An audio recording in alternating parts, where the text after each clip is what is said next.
Welcome to This Week in Missouri Politics. 4 weeks to go in the legislative session. We brought you the chair of the Democrat caucus, the chair of the Republican caucus, and now we have the chair of the Wieland caucus. We even brought the Conservative caucus chair on. Now we're here with you, sir. Welcome back to This Week in Missouri Politics. I'm glad to be here. Explain to folks that maybe don't follow the legislature or my Twitter closely enough. By the way, they should. But Well, they should, there's a Conservative caucus in the Missouri Senate. There's a Democrat caucus. Then there's the other Republican caucus. Then there's the Wieland caucus. Yes, I try to do what I think is best, and I don't necessarily. I believe in the Senate. Every individual senator should be their own person, and while just because of party affiliation, I'd be part of the Republican caucus. Other caucuses, to me, while they may glean some strength or whatever from it, to me, I think you stand alone. You're more powerful, and you're more of a senator, and you stand your ground, and you don't have to necessarily go along with things you don't like to go along with. Well, there's some senators that, I'm not saying they're pushovers, I'm not saying that, but they can be assumed they'll vote with the party, right? Right, yeah. The caucus or whatever issue.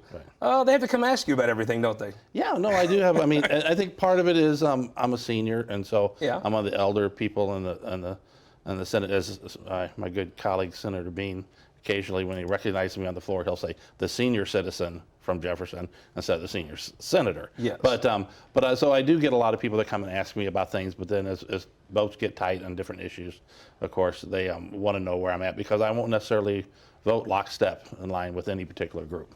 So kind of how all these things come together.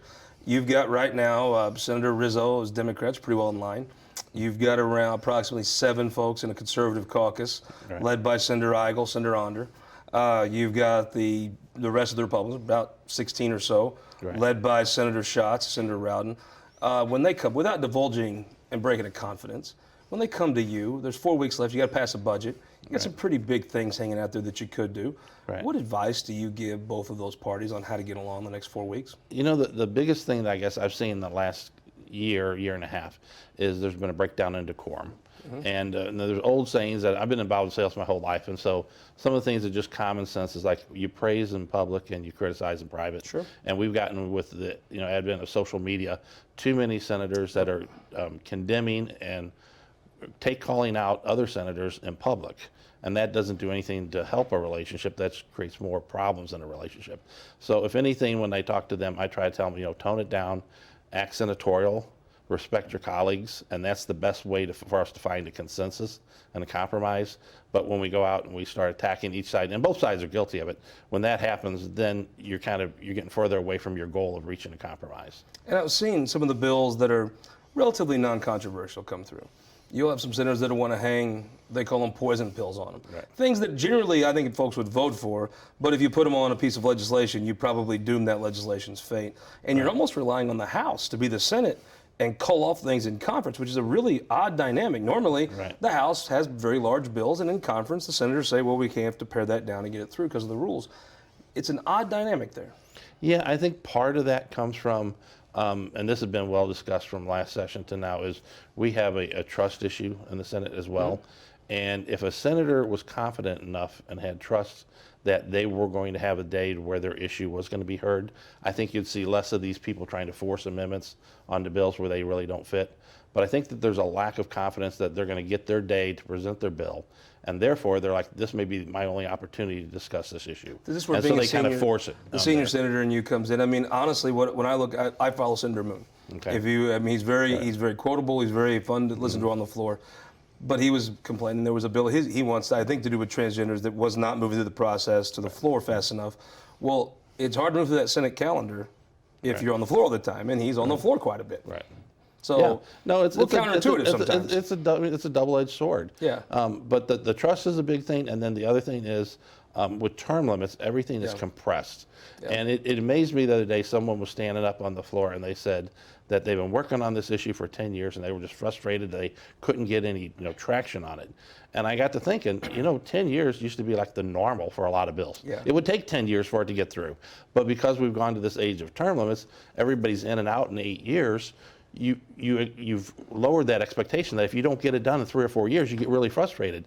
But that's not the way the Senate was designed. The Senate was designed that some bills should take 10 years, some years should take 20 years. But because in 8 years you have a whole new slate of senators, it's hard to build a consensus to get anything done. Yeah, but could you and I go down to Kimswick? Could we go down to the Crystal Tavern and explain that to somebody? No, it's pretty much it's in the weeds. I mean, I think so it is too, in the yeah. weeds. I think it's very real, but very yeah. much in the weeds. And the other thing I think that I've really noticed as I'm leaving now, I guess I'm analyzing how the Senate works and whether some of the issues are, is even though we have 8-year term limits, most of the senators that I'm serving with, I haven't served with for more than 3 years because everybody's coming in and going out. It's not like we have a class. Everybody comes in and we're all there for 8 years. Yep. No, half the people I serve with, I haven't even served with for more than 3 years yet. So it's like it's very hard to build relationships on very complex issues that in the old days you could do that because you were able to get that done, build those relationships, and over a matter of 8, 9, 10, 12, 15 years, you find a way to compromise.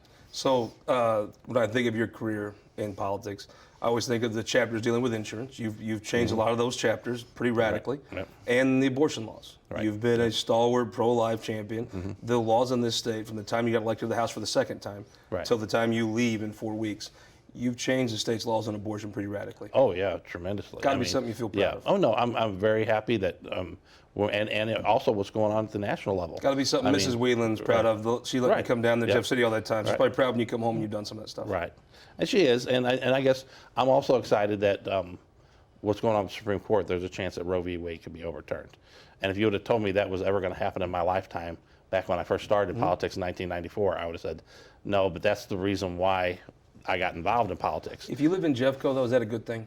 I mean, because you're going to literally be able to look over from Governor Dunklin's grave there in Jefferson County. You can look across the river, and you'll see a place that'll probably be very welcoming to abortion. Oh, that is now. I mean, there's billboards in St. Louis region that tell people, come on over, But I think it's important that we don't allow it in our state, and we protest against it. We can't control what every other state does, but we can say here in Missouri, we're going to believe in the sanctity of life, and we're going to protect that life. So you mentioned federal politics. There's a congressional map says who we're going to send to Washington. Been the biggest issue. Have you ever seen anything like that? No, I've never seen anything take up so much time. So as it currently stands now, you and the speaker have kind of aligned Jeff County and said we want our county together. The House has a map that left you together for the first time I can remember. Right. And then there's the Senate has a map that sends you on down 67 to the Southeast Missouri folks. Yep. There's folks that want to go to conference, try to work that out. Where do you stand on going to conference? I would be more than happy to go to conference. I mean, I think it's important that we need to get this done. I don't think we want to leave it up to the fate of the courts, and I'm more than willing to go to conference on it. Let's talk about when we talk about Jeff County. Your political career is not over. You're running for county executive in Jefferson County. Yep. After all these years of fighting these fights in Jeff City, what makes you want to continue to serve? Well, you look at it, and I say that one of the biggest things is the port. I've been working on it for a long time, and I want to see that get to completion. And I feel like if I'm involved in the county government, we have a better chance of getting that port completed than if I wasn't. In the last 15 years, do you think you've said the word port 10,000 times? Probably. Yes. I think I'd take the over if I had to guess which one that is. And we're situated. I mean, we're in Jefferson County. We have so much river frontage, and we're located south of the locks and dams. All this common sense. We got good highways. We got rail there. It's just like we just got to take advantage of that. Yeah. So I seen a park tax went down. Yes. Get local for me. If you're county executive, what's going to be different about county government? Well, right now I would be afraid if I'm the county executive or if I'm any of those county council people that put this tax on the ballot. Because in Jefferson County, we have some needs. We need our courthouse is falling apart. We have a jail that's too small. Okay, and then instead of addressing those issues, they put a parks tax on, and it was only for the unincorporated areas of the county. And it was so unpopular, it lost 75-25. Talk about being out of touch. And then they, if you think about it, they spent about $70,000 of taxpayer money putting this question on the ballot. So I think it shows how out of touch they are with the people for something to lose that big. And there's, it's part of it. There's an awakening going on in Jefferson County, and I think it's across the country too. I like that. But isn't Jefferson County so emblematic of the state and the country? It is, from its political trends to some of the stuff you're talking about now. Right. Yeah. Because when you had to COVID, what that did was that kind of sent a lot of stuff got sent home from school, and some of the parents seen stuff that they didn't think was going on. So there's an uprising with school board elections. It was amazing. I mean, I went to I've never gone before to a political fundraiser for school board candidates and have 300 people in the room. Yeah. I mean, this is the kind of groundswell that we have. And of course, those people were all kind of upset with that tax as well. And they've sprung into different groups. I mean, there's a group called the Real Republicans. There's a group called Jeffco Patriots. There's We the People. And these are all just grassroots organizations that have said kind of enough is enough. We're going to get involved. Let me ask you the question I hear these folks ask. If you're county executive, will you support putting a mask mandate on your county? No, I would never do that. Yeah. No, I mean, to me, and I'm not going to raise taxes. I mean, there's got to be a way to find a way to fix the problems that we have without just automatically knee-jerk going to raise taxes. And then the whole COVID situation, we could talk for hours about that. But I don't think that anyone is intentionally mishandled the COVID situation, but I think the people weren't appreciative, and they were out of touch with what the people wanted. Well, Senator, I hope you come back and talk about this as the campaign unfolds. I sure will. And we'll do the recap on how this next 4 weeks do later on This Week in Missouri Politics. We're getting to the end. Yep, sounds great. We'll be right back with our Opinion Maker panel. The most quotable man in the Missouri Republican Party, Jim Murphy, joins us. But first, go to showmemissouri.com. This is Missouri one county at a time. Get in the archives, go back to the Jefferson County episode, and listen to Governor Nixon tell you about the story about how the county seat in Jefferson County moved from Herculaneum over to what was Monticello and now changed the name to where there may be a new courthouse. Go to showmemissouri.com. This is Missouri one county at a time. We'll be right back after this. All across Missouri, our new car and truck dealers are building strong local economies. When you buy a car or truck in Missouri, you're helping to support over 20,000 Missouri families who rely on the auto industry for good-paying local jobs. You're also helping fund our communities, schools, first responders, and our roads, because dealers generate millions of dollars in tax revenue. Missouri's automobile dealers have been the foundation of our communities for generations and for generations to come. The Missouri Automobile Dealers Association, the heart of Missouri. For more than a century, the St. Louis Carpenters Union has shaped our communities. Through trusted alliances, we deliver skilled professional craftspeople while our business partners provide the kind of quality jobs that keep our economy humming. It's a blueprint that has worked since 1882. Turning Missouri into a right-to-work state stalls progress, wipes out jobs, and kills momentum. Right to work is wrong for everyone. Let's keep Missouri moving forward. Visit carpdc.org to learn more. Your energy needs are changing. That's why at Ameren, Missouri, we're not waiting on the future. We're building it with the Smart Energy Plan, advancing thousands of projects across the state, helping reduce emissions through cleaner energy sources, boost reliability with self-healing equipment, and better withstand storms with new composite poles. Moving Missouri forward and bringing us all a little closer together. That's energy at work. Ameren, Missouri. Welcome back to This Week in Missouri Politics. Mark Dalton with the Carpenters Union, welcome back to the show, sir. Thanks for having me again. Bridget Walsh Moore, welcome back. Thank you. South Glad to County, be here. right? South County and South City. Oh, a little bit of both now. Yes. Congratulations. The happy warrior, Tony Lovasco, the most pleasant libertarian I know. I think now, we did have Miss Peterson on last week. She runs you for your money, but I think you got her. And the most quotable man in the Missouri Republican Party, Jim Murphy, welcome back to the show, sir. Thank you, sir. Representative, there was the headlines this week were talked about a bill that moved through the House of Representatives that was essentially targeting transgender students playing, not really playing in boys sports, but would be a biological male who's transitioning to a female playing in girls sports.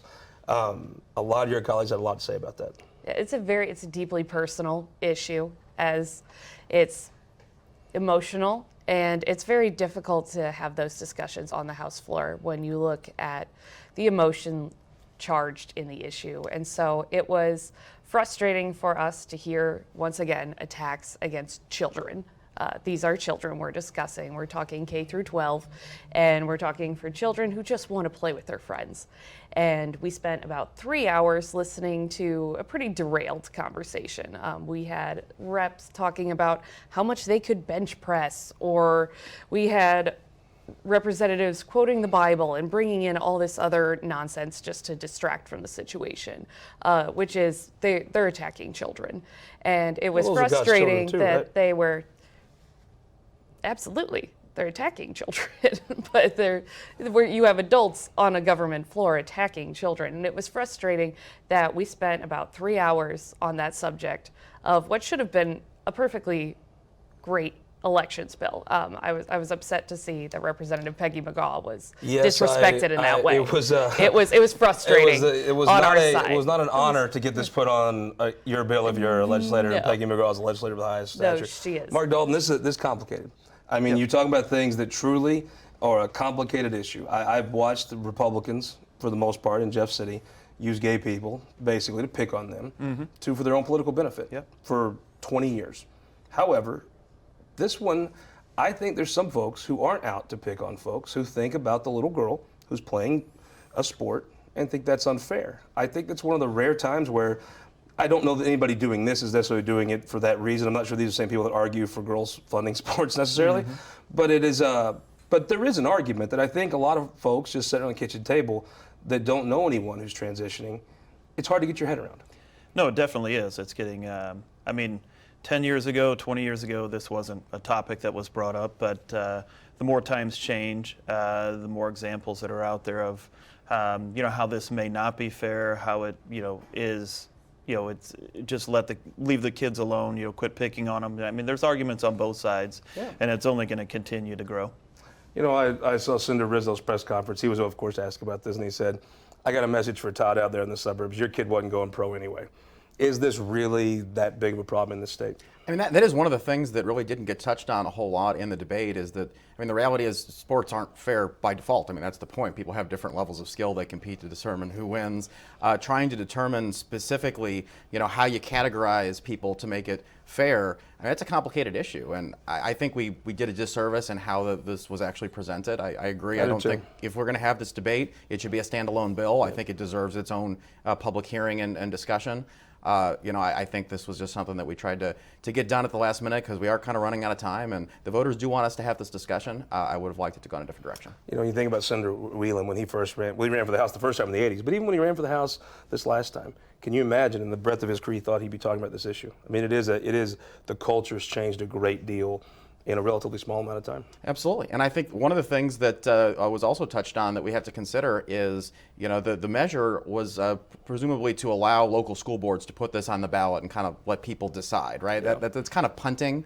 What's the definition of punting? We're elected to the legislature to make these decisions, and I think we should have these debates and make the decisions. I don't think we should necessarily just pass it off to the school boards. That's 4th and 1 on the 50, and you're kicking the ball. Representative Murphy, I saw one of your colleagues once give a speech on the House floor. And he said he was a kid who was picked on in high school. He said he's a kid that didn't do well in high school, ostracized. I alluded to maybe he was just an outcast, didn't fit in. Left school, went on to be very successful. Said that's a reason you should have charter schools that basically tear down the whole public school structure that you have. What are you doing to a trans kid now? How's that argument not apply to that trans kid? Well, I think it's sad that we made this a binary choice of, you either hate kids or you allow this to happen. I mean, most of my constituents really don't think it's fair to do what we've And I think they're not being bigots or bad people. They're I think not they being really bigots. don't. I coached girls soccer, I coached girls softball, and those parents would be upset if I put a boy on the field. I don't think this is a matter of trying to be hateful. It's trying to work our way through a problem. And I'll tell you, making it into an argument that, it's because you don't like kids, doesn't really get to the solution to this. I mean, we should have a conversation about, look, this is a complicated thing. Let's talk about it like adults and stop telling each other, well, you hate my children and therefore you don't want to do anything. I watched this with gay people in my lifetime. I come from a place where I didn't know of anyone that was gay until I was well into college. Sure. Do you think that it's very hard for people who don't know anyone that's transitioned to really get their head around this? Oh, it's very difficult to wrap your head around. And that's the vast majority of Missourians. That's the vast majority of Missourians. We are talking about a very small portion of our population. And it's difficult to understand. We are all learning, as mentioned. This is a new process for us. It's not. I won't say that transgender persons are new. We have evidence of them throughout history. Sure. It's just that but I would they just are say the becoming vast more majority accepted. of Missourians don't know anybody that they know of that's transitioned. No, maybe you and so don't it's have a very hard to close understand. personal friend. So it is difficult to understand, but it is easy to think about this. We're talking about K through 12. We're talking about kids who just want to play with their friends, where they feel comfortable. And it is such a small portion of the population. And it's emotional. We're all learning. It's, doctors are learning, we're learning, the children are learning. It is a conversation that we need to have, but it needs to come from a place of understanding, a place of trying to have mutual respect. And I don't feel that is what we did on the floor. Let's talk about some, deal with, more directly with some state government policies. Representative Murphy, it's the darndest thing. There was an article in the Missouri Times, saw people on tape saying, you come here and work, illegal immigrants. We're building they weren't building a house out way out in Old Summit. They weren't tiling a bathroom. This is a major condo development right in St. Charles County, right on the interstate, hiring illegal immigrants, basically telling them you're going to work 12, 14 hours a day, 7 days a week. And there was video or photographs of a guy falling through scaffolding and breaking it, drug off, never seen again. So I go to the Department of Labor and I asked them, and they said, this is not what we do. We talked to our lawyers, we have no role here. So I asked a lawyer that I know. He happens to be the general of all the lawyers. Let's take a second and see what he said. What can someone do if they see that happening now? Report it to the Department of Labor. He said it is the department. You should call the Department of Labor, right? That's so exactly you and I right. did, and what's happened? Well, the Department of Labor said they would investigate, and we asked them to report back to us, and they said they wouldn't do that. And I kind of nudged them a little bit and said, oh, I think you will. And, they've reported back. The great thing that you did with the Missouri Times is you put a light on a problem in the state that I don't think any of us realized was as bad as it is. And that's that our laws and our Labor Department don't protect our labor. They simply don't. They are making an effort to investigate this, but their tools in their toolbox are so small that they have nothing that they can really do that will solve this problem, because you've got two problems. We are screwing over American workers by bringing these people in and paying them slave labor. And this is slave labor. Yep. But we're doing nothing to protect those workers either. So we're guilty on two ends. But it really comes down to is we've always depended on the federal government to do it, and we ignored it. And now it's obvious that we need to do something about this. Mark Dalton, I mean, it feels like that people want to pile on the bureaucracy all the time. Always the Republican waste, fraud, and abuse, pass the buck three-step. Right. They don't have the laws right now to really do this right. Yeah, we need to look into that. I mean, you talk about the workers. I mean, anywhere you go, there's a help wanted sign. We have contractors every day that are looking for workers to fill spots. I mean, housing market, construction is just booming. So, I mean, we need the workforce. The problem here is the shady contractors that are bringing the people here. When they're saying, "Hey, we want workers to come. We're going to pay them cash. We're not going to pay taxes. We're not going to have work comp. No protections for the workers." They're basically, just taking advantage and exploiting the workforce that's here. I mean, we need the workers, but we need to go after the shady contractors that are doing the wrong thing. Tell me right now, if you go to Lincoln Day, since President Trump arrived on the scene, we're going to build a wall, immigration's a problem. Is the Lincoln Day talk just fluff? Does it mean anything? Not really, no. I think the reality is it's really easy to take these complicated issues that are very frequently nationwide issues and not specific to Missouri and pretend that, well, if only we do this one little tiny thing in this one little tiny section of law, it's all going to go away, right? It's that simple. And it's not. I think, as Representative Murphy said, I think that you got to consider that there's both sides of this coin. We've got employers that right now very clearly need workers. And are you a sucker if you follow the rules right now in Missouri? You gotta wonder. Tell me how you're not. We can't find people to flip burgers, let alone do really hard work outdoors. So it's not surprising this is happening. These are the kind of folks you'd want to come to Missouri and be Missourians. They work hard. Some of these folks are very skilled laborers, but you want them to not make a Missouri worker have to sit on the couch so they can make no money and be mistreated. And it's not an either or debate. We can bring in people from other countries. Sure. That's what our country is founded on. And we need to bring in people to the trades if that's what they so choose. And we need to create a route for them to gain their green card and to come in and to be able to have these opportunities. These guys don't necessarily and you train. have the right. They're trained and working. They're trained and working, and they have all kinds of skill sets that we get to take advantage of, and we will thrive because of it. But we have to create a route for them to do so, to come out of the shadow, so to speak, and to be able to come forward and say, you know, I'd like to apply for my green card. I would like to work legally. And if we go after, like you said, the shady contractors, I mean, let's make sure we're getting to the root of the problem. If you're a Missouri You business right stop now, you're a hiring them. sucker. You stop hiring them, the problem takes care of itself. 100%. So we have to make sure that we're going after these companies that are exploiting workers. When we're not, are you a sucker to follow the rules if there's no penalty and all benefit to not? You have to I mean, like you said, you have to wonder. It's, you know, you look at employment laws, you look at Well, actually enforcing workman's one of them, right? comp, and actual law's only You as don't good have as, to go, as its I see these enforcement. politicians And go so down we to the need border to make shooting sure. Facebook videos. You can go Right. to the. You don't have to go down to the shores. don't of have to go to the border. You can go You to the don't. shores of the Missouri and see the problem. You just got to doing something about it though. Actually takes responsibility. Correct. I mean, we have to make sure that we have a clean route to get these people into society and to make them legal and legitimate. And so if we go after the companies and not the workers, because they're just here trying to better themselves and they're skilled and we can use the labor. We have the jobs, we have the we It's need a the supply and route to demand make it problem. work. We have both. We just got to find a way to get out of the way and connect them.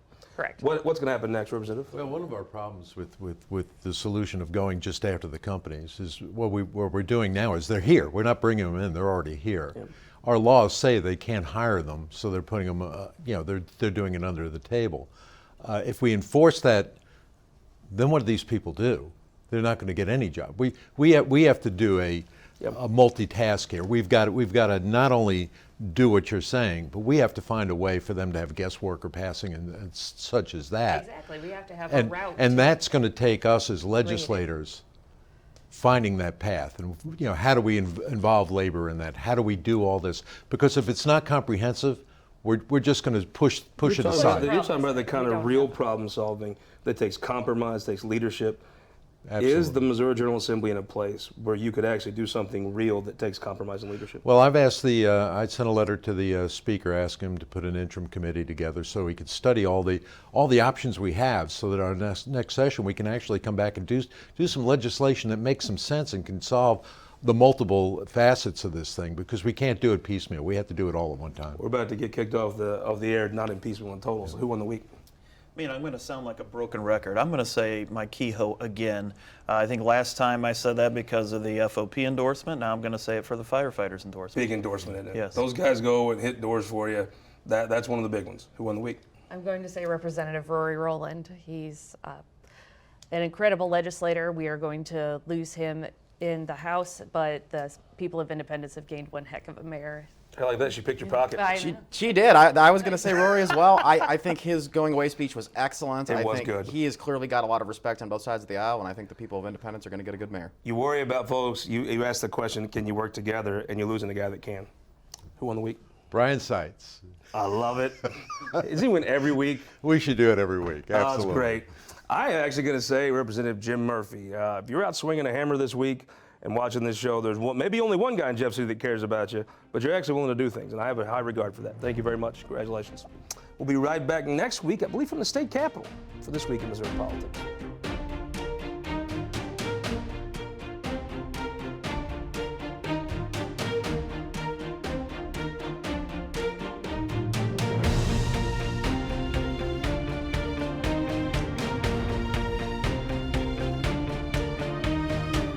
Support for this program has been provided by the Missouri Automobile Dealers Association, Ameren, Spire, and Sterling Bank.